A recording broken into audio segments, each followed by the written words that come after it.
18. Giver, Jonas asked the next afternoon, do you ever think about release?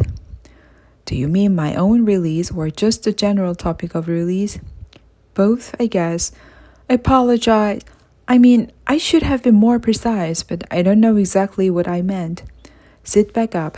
No need to lie down while we're talking.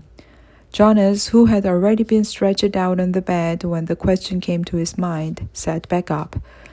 I guess I do think about it occasionally, the giver said. I think about my own release when I'm in an awful lot of pain. I wish I could put in a request for it sometimes, but I'm not permitted to do that until the new receiver is trained. Me, Jonas said in a dejected voice. He was not looking forward to the end of the training, when he would become the new receiver. It was clear to him what a terribly difficult and lonely life it was, despite the honor. I can't request release either, Jonas pointed out. It was in my rules. The giver laughed harshly. I know that. They hammered out those rules after the failure 10 years ago. Jonas had heard again and again now, reference to the previous failure, but he still did not know what had happened 10 years before. Giver, he said, tell me what happened, please. The giver shrugged. On the surface, it was quite simple. A receiver-to-be was selected the way you were. The selection went smoothly enough. The ceremony was held, and the selection was made. The crowd cheered as they did for you. The new receiver was puzzled and a little frightened as you were. My parents told me it was a female. The giver nodded. Jonas thought of his favorite female, Fiona, and shivered. He didn't want his gentle friend to suffer the way he had, taking on the memories. What was she like? He asked the giver. The giver looked sad, thinking about it. She was a remarkable young woman, very self-possessed and serene, intelligent, eager to learn. He shook his head and drew a deep breath. You know, Jonas, when she came to me in this room, when she presented herself to begin her training, Jonas interrupted him with a question. Can you tell me her name? My parents said it wasn't to be spoken again in the community, but couldn't you say it just to me? The giver hesitated painfully, as if saying the name aloud might be excruciating. Her name was Rosemary, he told Jonas finally. Rosemary. I like that name. The giver went on. When she came to me for the first time, she sat there in the chair where you sat on your first day. She was eager and excited and a little scared. We talked. I tried to explain things as well as I could. The way you did to me. The giver chuckled ruefully. The explanations are difficult. The whole thing is so beyond one's experience. But I tried, and she listened carefully.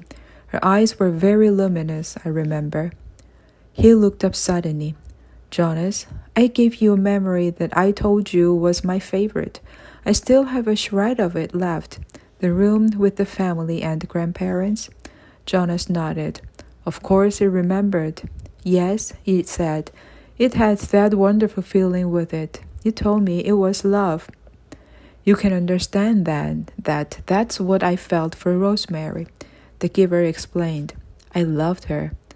I feel it for you too, he added. What happened to her? Jonas asked. Her training began. She received well, as you do. She was so enthusiastic, so delighted to experience new things. I remember her laughter. His voice faltered and trailed off.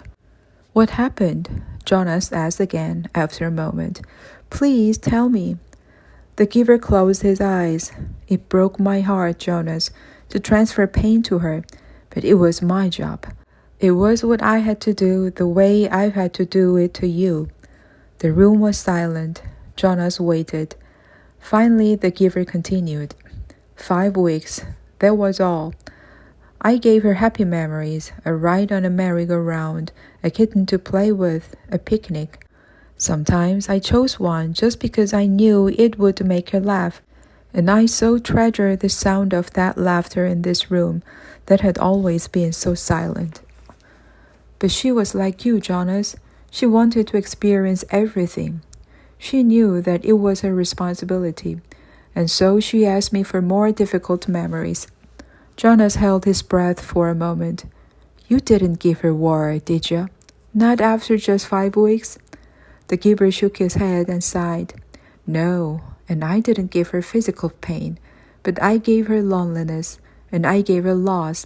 I transferred the memory of a child taken from its parents. That was the first one. She appeared stunned at its end. Jonas swallowed. Rosemary and her laughter had begun to seem real to him, and he pictured her looking up from the bed of memories, shocked. The giver continued. I backed off, gave her more little delights, but everything changed. Once she knew about pain, I could see it in her eyes. She wasn't brave enough, Jonas suggested. The giver didn't respond to that question. She insisted that I continue, that I not spare her. She said it was her duty, and I knew, of course, that she was correct.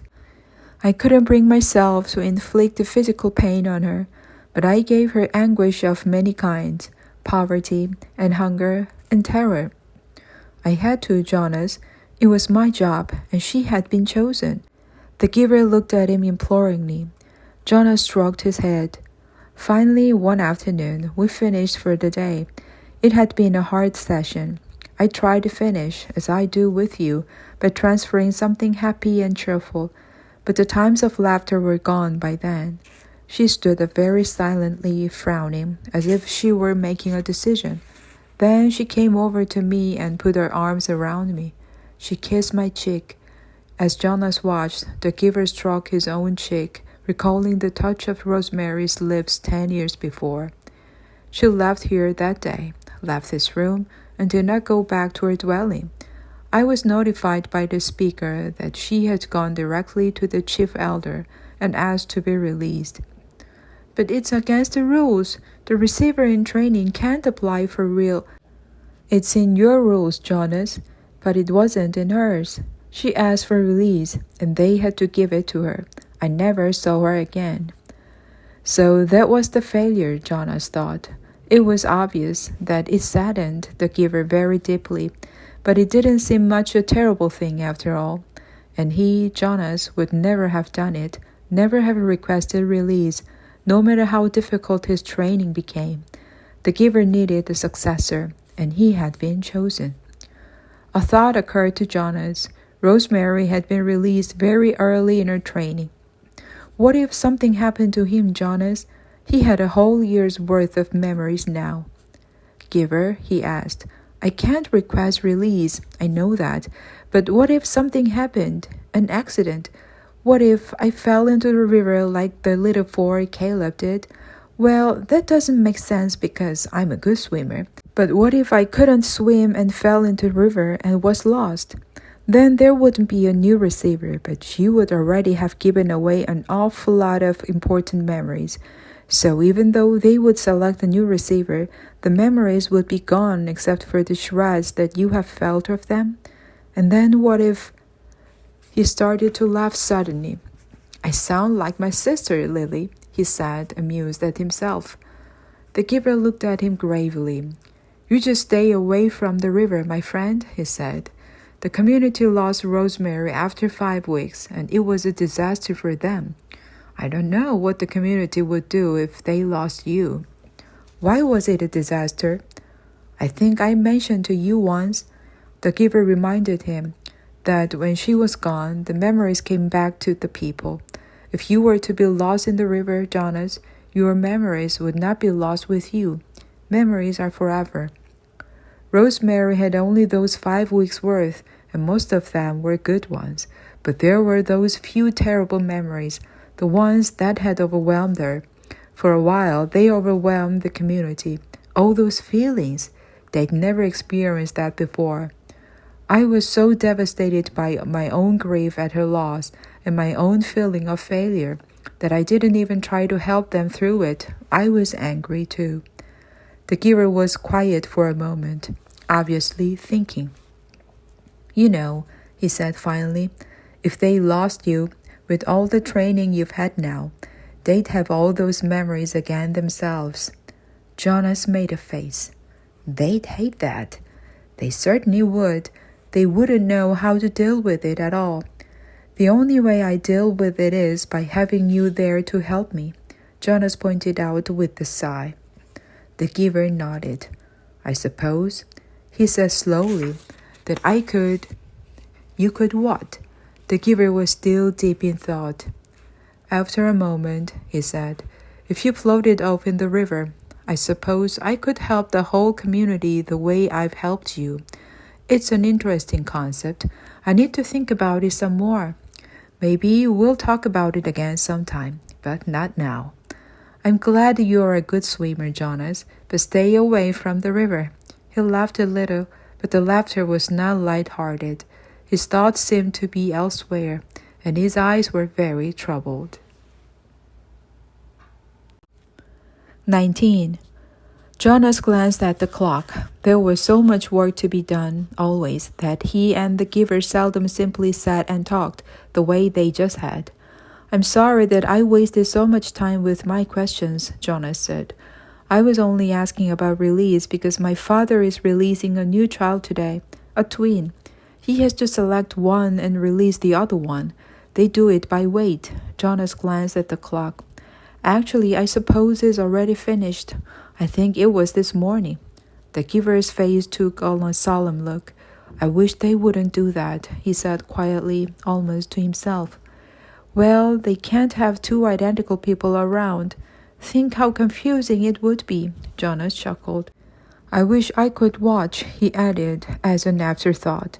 He liked the thought of seeing his father perform the ceremony and making the little twin clean and comfy.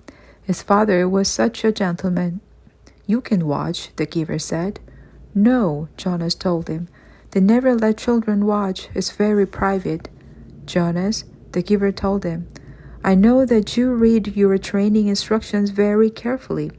Don't you remember that you were allowed to ask anyone anything? Jonas nodded. Yes, but... Jonas, when you and I have finished our time together, you will be the new receiver. You can read the books. You will have the memories. You have access to everything. It's part of your training. If you want to watch a release, you have simply to ask. Jonas shrugged. Well, maybe I will then. But it's too late for this one. I'm sure it was this morning. The giver told him then something he had not known. All private ceremonies are recorded. They're in the hall of closed records. Do you want to see this morning's release? Jonas hesitated. He was afraid that his father wouldn't like it if he watched something so private. I think you should, the giver told him firmly. All right then, Jonas said. Tell me how.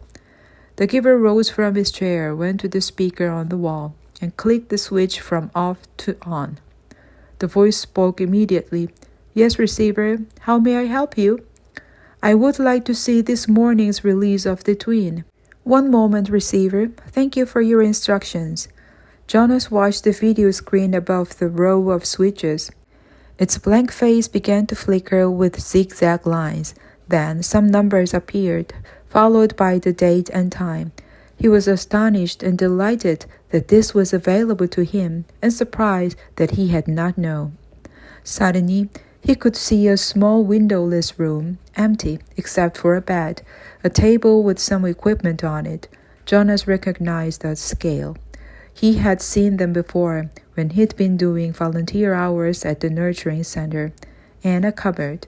He could see pale carpeting on the floor. It's just an ordinary room, he commented. I thought maybe they'd have it in the auditorium so that everybody could come. All the old go to ceremonies of release, but I suppose that's when it's just a newborn they don't. Shh, the giver said, his eyes on the screen. Jonas's father, wearing his nurturing uniform, entered the room, cradling a tiny new child wrapped in a soft blanket in his arms. A uniformed woman followed through the door, carrying a second new child wrapped in a similar blanket.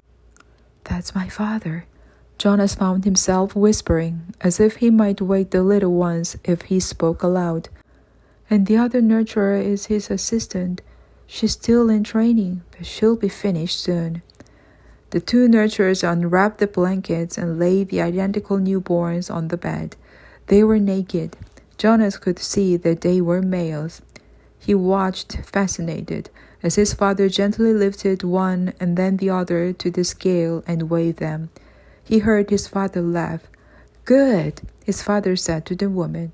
"I thought for a moment that they might both be exactly the same.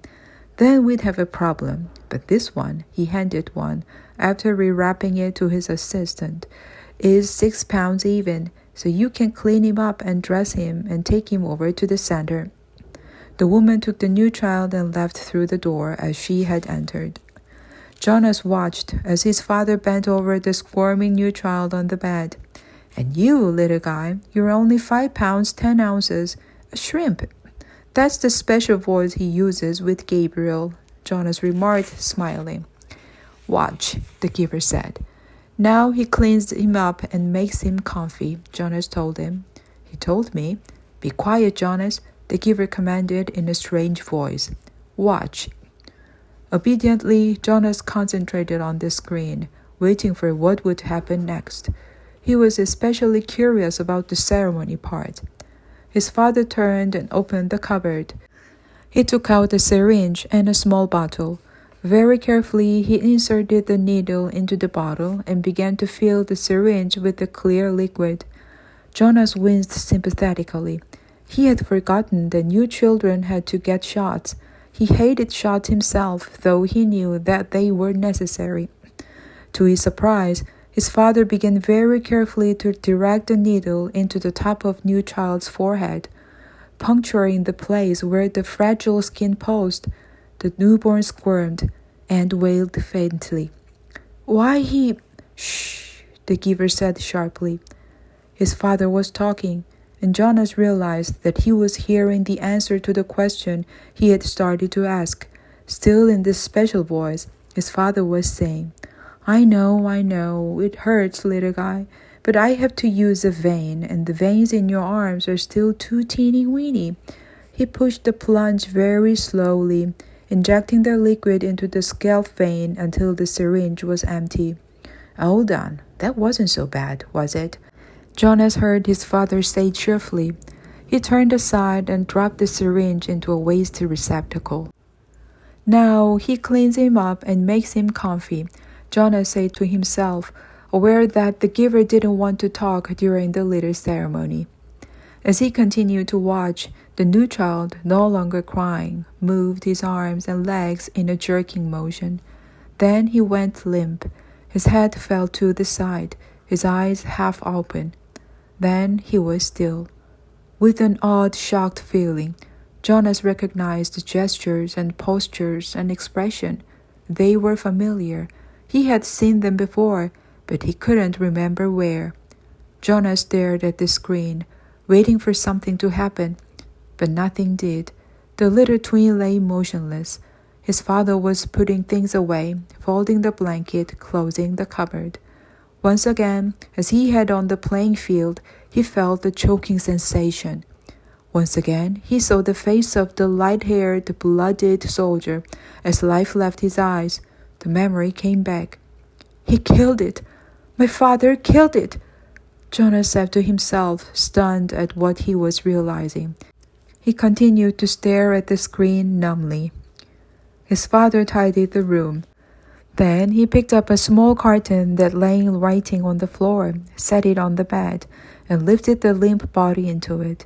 He placed the lid on tightly. He picked up the carton and carried it to the other side of the room. He opened a small door in the wall. Jonas could see darkness behind the door. It seemed to be the same sort of chute into which trash was deposited at school. His father loaded the carton containing the body into the chute and gave it a shove. "Bye-bye, little guy," Jonas heard his father say before he left the room. Then the screen went blank. The giver turned to him. Quite calmly, he related, "When the speaker notified me that Rosemary had applied for release, they turned on the tapes to show me the process. There she was, my last glimpse of that beautiful child, waiting. They brought in the syringe and asked her to roll up her sleeve. You suggested, Jonas, that perhaps she wasn't brave enough? I don't know about bravery, what it is, what it means. I do know that I sat here numb with horror, wretched with helplessness, and I listened and Rosemary told them that she would prefer to inject herself. Then she did. I didn't watch. I looked away. The giver turned to him. Well, there you are, Jonas. You were wondering about release, he said in a bitter voice. Jonas felt a ripping sensation inside himself, the feeling of terrible pain clawing its way forward to emerge in a cry. 20. I won't go home. You can't make me. Jonas sobbed and shouted and pounded the bed with his fist. Sit up, Jonas, the giver told him firmly. Jonas obeyed him, weeping, shuddering. He sat on the edge of the bed. He would not look at the giver. You may stay here tonight. I want to talk to you, but you must be quiet now. While I notify your family unit, no one must hear you cry. Jonas looked up wildly. No one heard that little twig cry either. No one but my father. He collapsed in sobs again. The giver waited silently. Finally, Jonas was able to quiet himself, and he sat huddled, his shoulders shaking. The giver went to the wall speaker and clicked the switch to on. Yes, receiver, how may I help you? Notify the new receiver's family unit that he will be staying with me tonight for additional training. I will take care of that, sir. Thank you for your instructions, the voice said. I will take care of that, sir. I will take care of that, sir. Jonas mimicked in a cruel, sarcastic voice. I will do whatever you like, sir. I will kill people, sir. Old people, small newborn people. I'd be happy to kill them, sir. Thank you for your instructions, sir. How may I help you? He couldn't seem to stop. The giver grasped his shoulders firmly. Jonas fell silent and stared at him. Listen to me, Jonas. They can't help it. They know nothing. You said that to me once before. I said it because it's true. It's the way they live. It's the life that was created for them. It's the same life that you would have if you had not been chosen as my successor. But he lied to me, Jonas wept. It's what he was told to do, and he knows nothing else. What about you? Do you lie to me too? Jonas almost spat the question at the giver. I am empowered to lie, but I have never lied to you. Jonas stared at him. Release is always like that? For people who break the rule 3 times? For the old? Do they kill the old too? Yes, it's true. And what about Fiona? She loves the old. She's in training to care for them. Does she know yet? What will she do when she finds out? How will she feel? Jonas brushed his wetness from his face with the back of one hand. Fiona is already being trained in the fine art of release, the giver told him. She's very efficient at her work. Your red-haired friend, feelings are not part of the life she's learned. Jonas wrapped his arms around himself and rocked his own body back and forth. What should I do? I can't go back. I can't. The giver stood up. First, I will order our evening meal. Then we will eat. Jonas found himself using the nasty, sarcastic voice again. Then we'll have a sharing of feelings. The giver gave a rueful, anguished, empty laugh. Jonas, you and I are the only ones who have feelings. We've been sharing them now for almost a year. I'm sorry, giver, Jonas said miserably. I don't mean to be so hateful, not to you. The giver rubbed Jonas's hunched shoulders. And after we eat, he went on, we'll make a plan. Jonas looked up, puzzled. A plan for what? There's nothing. There's nothing we can do. It's always been this way. Before me, before you, before the ones who came before you. Back and back and back, his voice trailed the familiar phrase. Jonas, the giver said after a moment, it's true that it has been this way for what seems forever. But the memory tells us that it has not always been. People felt things once. You and I have been part of that, so we know. We know that they once felt things like pride and sorrow and And love, Jonas added, remembering the family sin that had so affected him. And pain. He thought again of the soldier. The worst part of holding the memories is not the pain. It's the loneliness of it. Memories need to be shared. I've started to share them with you, Jonas said, trying to cheer him. That's true. And having you here with me over the past year has made me realize that things must change. For years, I felt that they should, but it seems so hopeless. Now, for the first time, I think there might be a way, the giver said slowly. And you brought it to my attention, barely. He glanced at the clock. 2 hours ago. Jonas watched him and listened. It was late at night now. They had talked and talked. Jonas sat wrapped in a robe belonging to the giver, the long robe that only elders wear. It was possible what they had planned, barely possible. If it failed, he would very likely be killed. But what did that matter? If he stayed, his life was no longer worth living. Yes, he told the giver, I'll do it. I think I can do it. I'll try anyway, but I want you to come with me. The giver shook his head. Jonas, he said, the community has depended all these generations back and back and back on a resident receiver to hold their memories for them. I've turned over many of them to you in the past year, and I can't take them back. There's no way for me to get them back if I have given them. So if you escape once you are gone, and Jonas, you know that you can never return. Jonas nodded solemnly. It was the terrifying part. Yes, he said, I know, but if you come with me. The giver shook his head and made a gesture to silence him. He continued, if you get away, if you get beyond, if you get to elsewhere, it will mean that the community has to bear the burden themselves of the memories you had been holding for them. I think that they can and they will acquire some wisdom, but it'll be desperately hard for them. When we lost Rosemary 10 years ago and her memories returned to the people, they panicked, and those were such few memories compared to yours. When your memories return, they'll need help. Remember how I helped you in the beginning, when the receiving of memories was new to you? Jonas nodded. It was scary at first, and it hurts a lot. You need me then, and now they will. It's no use. They'll find someone to take my place. They'll choose a new receiver. There's no one ready for training, not right away. Oh, they'll speed up the selection, of course, but I can't think of another child who has the right qualities. There's a little female with pale eyes, but she's only a 6. That's correct. I know the one you mean. Her name is Catherine, but she's too young, so they'll be forced to bear those memories. I want you to come, giver, Jonas pleaded.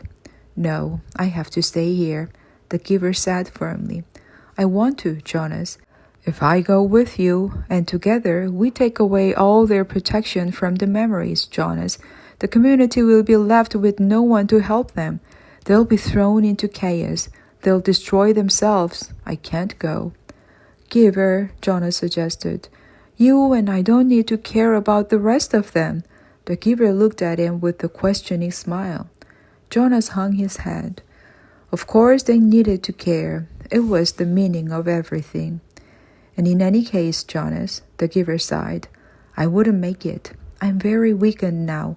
Do you know that I no longer see colors? Jonas's heart broke. He reached for the giver's hand. You have the colors, the giver told him, and you have the courage. I will help you to have the strength. A year ago, Jonas reminded him, when I had just become a 12, when I began to see the first color, you told me that the beginning had been different for you, but that I wouldn't understand. The giver brightened. That's true. And do you know, Jonas, that with all your knowledge now, with all your memories, with all you've learned, still you won't understand? Because I've been a little selfish. I haven't given any of it to you. I wanted to keep it for myself to the last. Keep what? When I was just a boy, younger than you, it began to come to me. But it wasn't the seeing beyond for me. It was different. For me, it was hearing beyond. Jonas frowned, trying to figure that out. What did you hear? He asked. Music, the giver said, smiling. I began to hear something truly remarkable, and it is called music. I'll give you some before I go. Jonas shook his head empathetically. No, giver, he said. I want you to keep that to have with you when I'm gone. Jonas went home the next morning, cheerfully greeted his parents, and lied easily about what a busy, pleasant night he had had. His father smiled and lied easily too about his busy and pleasant day the day before. Throughout the school day, as he did his lessons, Jonas went over the plan in his head. It seemed startlingly simple. Jonas and the giver had gone over it and over it late into the night hours. For the next 2 weeks, as the time for the December ceremony approached, the giver would transfer every memory of courage and strength that he could to Jonas. He would need those to help him find the elsewhere that they were both sure existed. They knew it would be a very difficult journey. Then, in the middle of the night before the ceremony, Jonas would secretly leave his dwelling. This was probably the most dangerous part, because it was a violation of a major rule for any citizen, not an official business, to leave a dwelling at night. I'll leave at midnight, Jonas said. The food collectors will be finished picking up the evening meal remains by then, and the path maintenance crews don't start their work that early, so there won't be anyone to see me, unless, of course, someone is out on emergency business. I don't know what you should do if you are seen, Jonas, the giver had said. I have memories, of course, of all kinds of escapes, people fleeing from the terrible things throughout history, but every situation is individual. There is no memory of one like this. I'll be careful, Jonas said. No one will see me. As receiver in training, you're held in very high respect already, so I think you wouldn't be questioned very forcefully. I'd just say I was on some important errands for the receiver. I'd say it was all your fault that I was out after hours, Jonas teased. They both laughed a little nervously, but Jonas was certain that he could slip away unseen from his house, carrying an extra set of clothing. Silently, he would take his bicycle to the riverbank and leave it there, hidden in bushes, with the clothing folded beside it. Then he would make his way through the darkness on foot, silently, to the annex. There's no nighttime attendant, the giver explained. I'll leave the door unlocked. You simply slip into the room. I'll be waiting for you. His parents would discover when they woke that he was gone. They would also find a cheerful note from Jonas on his bed, telling them that he was going for an early morning ride along the river, that he would be back for the ceremony. His parents would be irritated but not alarmed. They would think him inconsiderate, and they would plan to chastise him later. They would wait, with mounting anger, for him. Finally, they would be forced to go, taking Lily to the ceremony without him. They won't say anything to anyone, though, Jonas said, quite certain. They won't call attention to my rudeness, because it will reflect on their parenting. And anyway, everyone is so involved in the ceremony that they probably won't notice that I'm not there. Now that I'm a 12 and in training, I don't have to sit with my age group anymore, so Eshel will think I'm with my parents or with you. And your parents will assume you're with Asher or with me. Jonas shrugged. It will take everyone a while to realize that I'm not there at all, and you and I will be long on our way by then. In the early morning, the giver would order a vehicle and driver from the speaker. He visited the other communities frequently, meeting with their elders. His responsibilities extended over all the surrounding areas, so this would not be an unusual undertaking. Ordinarily, the giver did not attend the December ceremony. Last year, he had been present because of the occasion of Jonas's election, in which he was so involved. But his life was usually quite separate from that of the community. No one would comment on his absence or on the fact that he had chosen this day to be away. When the driver and vehicle arrived, the giver would send the driver on some brief errand. During his absence, the giver would help Jonas hide in the storage area of the vehicle. He would have with him a bundle of food, which the giver would save from his own meals during the next 2 weeks. The ceremony would begin with all the community there, and by then, Jonas and the giver would be on their way. By midday, Jonas's absence would become apparent and would be a cause for serious concern. The ceremony would not be disrupted. Such a disruption would be unthinkable, but searchers would be sent out into the community. By the time his bicycle and clothing were found, the giver would be returning. Jonas, by then, would be on his own, making his journey elsewhere. The giver on his return would find the community in a state of confusion and panic. Confronted by a situation which they had never faced before, and having no memories from which to find either solace or wisdom, they would not know what to do and would seek his advice. He would go to the auditorium where the people would be gathered still. He would stride to the stage and command their attention. He would make the solemn announcement that Jonas had been lost in the river. He would immediately begin the ceremony of loss. Jonas, Jonas, they would say loudly, as they had once said the name of Caleb. The giver would lead the chant.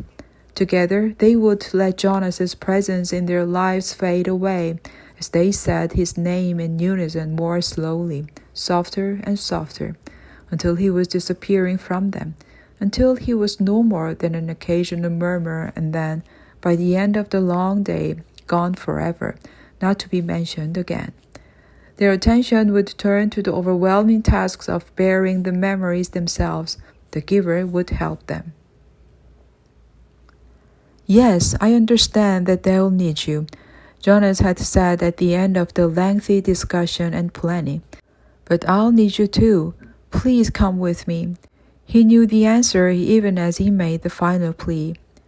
My work will be finished, the giver had replied gently, when I have helped the community to change and become whole. I'm grateful to you, Jonas, because without you, I would never have figured out a way to bring about the change. But your role now is to escape, and my role is to stay. But don't you want to be with me, giver? Jonas asked sadly. The giver hugged him. I love you, Jonas, he said, but I have another place to go. When my work here is finished, I want to be with my daughter. Jonas had been staring glumly at the floor. Now he looked up, startled. I didn't know you had a daughter, giver. You told me that you'd had a spouse, but I never knew about your daughter. The giver smiled and nodded. For the first time in their long months together, Jonas saw him look truly happy. Her name was Rosemary, the giver said.